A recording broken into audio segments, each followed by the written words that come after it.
Саламатсыңарбы менин сүйүктүү окуучуларым? Кайрадан математика сабагын баштайбыз. Математика сабагына керектүү болгон окуу куралдарын алып, сабакка даяр экениңерди дагы бир жолу текшерип алгыла.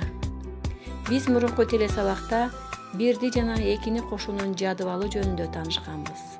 Ал эми бүгүнкү сабактын темасы болсо кемитүүнүн компоненттери.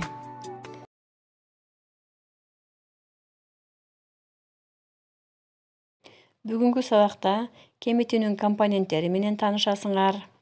Математикалык жаңы түшүнүктөргө ээ болуп, мисал маселелер аткарасыңар. Дептериңерге сулуу, таза, иреттүү жазууга машыгасыңар. Дептерибизди ачып, бүгүнкү числону жазабыз. Класста иштөө. Китебибиздин 7-бетиндеги номер 20 мисалга көңүлүбүздү бурабыз. 8 кемитүү 2 барабар 6. Мында 8 кемүүчү, 2 кемитүүчү. Ал эми 6 8 менен 2-ни кемиткенде келип чыккан сан айырма деп аталат. Ушундай жол менен 5 кемитүү 3, 10 кемитүү 1, 8 кемитүү 7 мисалдарында кемүүчү, кемитүүчүлөрдү ата, айырмаларын таап жазгыла. Ал эми номер 21-де болсо, жогоруда берилген кошулуучуларды, кемитүүчүлөрдү, кемүүчүлөрдү атап, сумма жана айырмаларды тапкыла. Чарчадыңарбы балдар? Анда бир аз көнүгүү жасап, эс алып алайлы. Видеодо көрүнүп турган кыздарга окшоп силер дагы колуңарды оңго, солго жасап, көнүгүү жасагыла. 1, 2, 3, 4. 1, 2, 3, 4. Улантабыз балдар.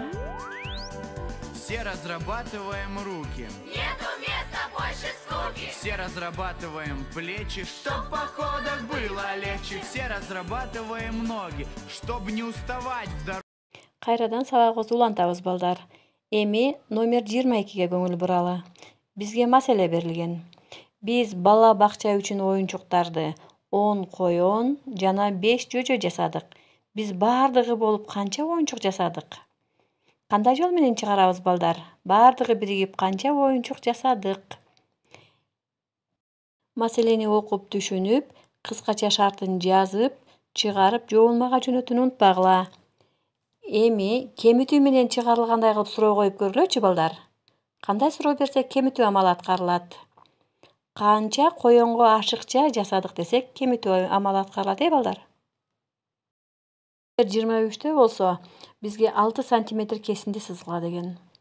Аны дагы 2 сантиметрге кыскартсак кандай кесинди келип чыгат? Амал жазып көрсөткүлө. Кесиндилерди сызгыла. Эми үйгө тапшырманы жазып алгыла. Үйгө тапшырма номер 24. Берилген мисал маселелерди аткарып, жообун жазып жөнөтөсүңөр. Бүгүнкү сабак түшүнүктүү болдубу балдар? Эгер түшүнбөгөн жерлер болсо, мага суроо менен кайрылсаңар болот. Анда эмесе бүгүнкү сабагыбызды аяктадык. Эртеңки сабакка чейин саламатта болгула.